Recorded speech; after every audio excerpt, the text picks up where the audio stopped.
Well, hello, hello, hello. Welcome to this video. Welcome to this live. Hope you guys are okay. Happy Monday. This week, we're only going to be talking about niching down and niche and all about that. Last week, the whole week was dedicated to offers. Why? Because nothing happens in your coaching business unless we have a defined offer. So if you missed all of those videos, we talked about everything from why an offer is way more important than ads, than your content, than your funnel, is like the fundamental piece of your business. And we talked about the mistakes people do around offers. I walk you through the 4 different types of offers that you need in your coaching business, all about that. So, but today, this whole week is going to be only about niche. And we have to start from the beginning. We have to start from the start.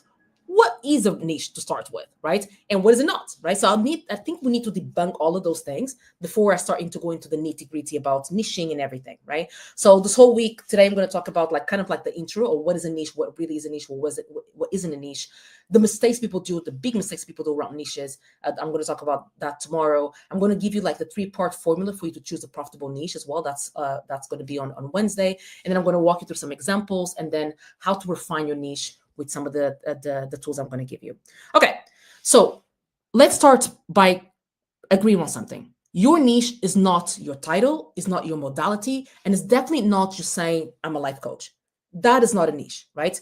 A lot of coaches think that their niche is health coach or mindset coach or leadership coach or conference coach, but those are just categories. Those are just, at best, industries, maybe not niches. So today, my goal for you today is I'll show you what a niche really is using a simple framework that I like to use, and why getting it right makes everything else in your business just that much easier, right? So let's start with the first thing. Let's start with what isn't a niche, right? So if we start there, I think we're already miles of light years ahead of everything. 3 things. What isn't a niche? A niche is definitely not your credentials or your modality. So, for example, if you say, I'm an NLP coach, or I'm a Reiki coach, or I'm a CBT coach, or I'm a ICF certified coach, that's how you coach. That's not who you serve. That's your modality. That has nothing to do with your niche, or that is your credentials. For example, if you say, I'm an ICF coach, well, good for you. What does, I know that sounds harsh when I say these things, but I really want you to get this, because it's good for you. Awesome, I see as certified, but what does that mean to the person you're trying to serve? What does that mean for your target audience, right? We need to translate those things to them. We need to take it down 5 notches, right? Because we need to dumb it down to a way for them to understand that you're talking to them. So first, what isn't a niche is definitely not your credentials, not your modality. Second, what is not a niche is not a broad identity. For example, saying I help women, that's not a niche. Or I help entrepreneurs, that's not a niche. That's still too general, not compelling. It just says who you work with. Again, good for you, then what, right? The third thing, what is not a niche, is not just your passion. Passion matters and is important, right? I'm really fond of Ikigai. When I work with clients, we'll work also review that and everything. But it needs to be the intersection of what the market is hungry about and what they'll pay for, right? So we need to have the intersection of those 3 things. So examples of things that people say that they think there are niches, but they're not. For example, when you say, I'm a life coach who uses NLP, again, and then what, right? Or if you say, I'm a coach for women, then what? Or help women feel empowered, that's not a niche.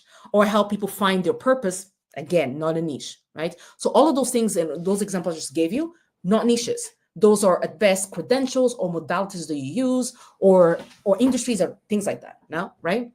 So let me also go down, since I'm telling you what's not a niche, let me give you the frame, not the frame, we're going to get to the framework, but for you to understand exactly what is a niche and what is a market and sub-market and so on. We mainly have markets or industries. That's the huge, broad industry, right? So the market. Then we have the sub-market. That's a focus area within the industry. I'm going to give examples of these. And then after that, below that, we have the niche. And that's a specialized segment where you solve a specific problem for that sub-market. Let me give you some examples. We really just have, when you look at markets, we only have like 3 markets. We have the health, wealth, and relationship. Whatever business, whatever coaching you do, you fall into one of these, or sometimes like 2 of them, sometimes, right? Let me give you some examples. Health, wealth, and relationships. The health market. In the health market, that's why you cannot say I'm a health coach, because that's a market. But then within health, we have the sub-market would be weight loss. That's a submarket of the health market, right? A niche, but that's not a niche yet. So weight loss coach is not a niche. What a niche would be I help women over 40 lose stubborn belly fat without cutting carbs. That's a niche within weight loss. Or for example, if you say I help vegans to get to their protein intake, that's a niche within the submarket or within the health market, right? So it's important to understand those three levels. There's a market, there's a submarket, and there's a niche. Let me give you another market. For example, the wealth market. Wealth is a market. The submarket of wealth can be investing, right? And then a niche within the investing can be I help dentists invest in real estate so they can retire 10 years later, 10 years earlier. You see? So we have wealth, which is the market. The submarket here is investing, but it could be, for example, it could be real estate. It could be a submarket for wealth, or starting a business can be a submarket for health, for wealth, right? And here in investing, the submarket is I help dentists invest in real estate so they can retire 10 years earlier, right? The other market that we have is relationships. So in the relationship market, we have, for example, dating, right? Relationship, dating. A relationship, it can be marriage. Relationships can be relationship with oneself as well. That's part of relationships. So we have relationship market, submarket, dating. A niche within dating can be I help divorced dads over 40 build confidence and attract a partner again. That's a niche within dating for the relationship market. So you see how there's only three markets. So if you call yourself a health coach or relationship coach, you're just talking about a market. It's not niche enough. There's not depth to it. So people don't understand how you help them specifically, right? If you just say I'm a relationship coach, you might not attract the people that you want to attract. But then if you narrow it down to kind of saying, I help new or divorced dads over 40 to build the confidence for them to attract new partners again, that's a niche, that's specific, right? So let me give you like the framework that I like to use to define a niche. A niche is not just a word. That's I think that's what people get stuck on. They think, oh, a niche is just like a word that you put together. But a niche is a combination of three things: a specific person with a specific problem for a specific result. That's it. Specific person to a specific solving a specific problem for specific results. So think about it like Google Maps, right?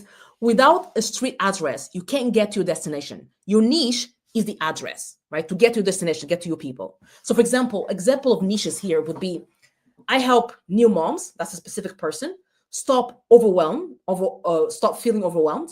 That's the specific problem, so that they can feel like themselves again. That's the result. Person, problem, result.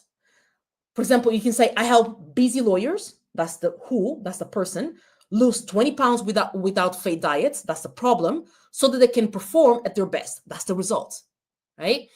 You can say, I help women in tech leadership, that's the who, that's a specific person, stop doubting themselves, that's a problem, so they can lead with confidence, with confidence and without stress, right? So that's the result, right? So here, again, the formula is specific person, specific problem, specific result, right? So that's how we create a niche. And I think that's what people can get hung up on, is that they feel that the niche is somehow a word or two, and it's not. It's those four categories of things coming together. So clarifying your niche is one of the most important things that you do, because it will clarify your messaging. You know exactly what to say in content. If you're struggling with posting content right now, it's because you have no idea who you're talking to. You don't have a really well-defined niche. Because if you did, content is the last problem that you have in your business, because there's plenty of things you can talk about, right? I know my customers really well, so that's why I don't run out of ideas for live videos. I can talk about this day in, day out, because I know, right? So if you have an idea who you're targeting, what problem you're helping them to overcome, you know exactly, then content is not going to be an issue for you. It also, niching down also matters because it helps you attract better fit clients. You don't have to kind of redefine your business or realign things based on the new person that's coming in. It is the same system for everyone that comes in. It makes your offers also, having a niche makes your offer more valuable, because you go from being just a generic relationship coach to a coach specifically for men over 40 who wants to find, a new partner, who wants to build confidence to find a new partner. That's specific. There's a reason why general physicians, earn less than a cardiologist. The more specialized you are, the better you can ask for your price point can be, right? So for you to understand, niche isn't your title, your tool is not your submarket, is the specific person with a specific problem who wants a specific result. That's what your niche is, right? So what I want you to do, write down in the comments. It's okay, it doesn't matter when you watch this. I always come back to these videos. I get alerted when I have a new one, because I can give you some feedback. Write your niche statements, your target audience with the problem and the result. Write it, and tomorrow on the video, I'll review it. I'll give you some feedback on it, because if you just fix that, a lot of the other things will be fixed as well. Okay. So I hope this helped. I hope at least this introductory video for the niche kind of makes sense, because then tomorrow we're going to talk about plenty of the mistakes that the coaches do when they're trying to niche down. And really, and tomorrow I'm going to really go deep on the issues and the dangers of going too broad, because I feel people don't really understand. They think, oh, it's broad, but it's broad, but we'll target more people, so it's best. It's actually really worse, and people don't understand the dangers that comes with it. Okay, I hope this was valuable. If it was, make sure that you comment, and I'll see you tomorrow. Big kiss, big hug. Ciao.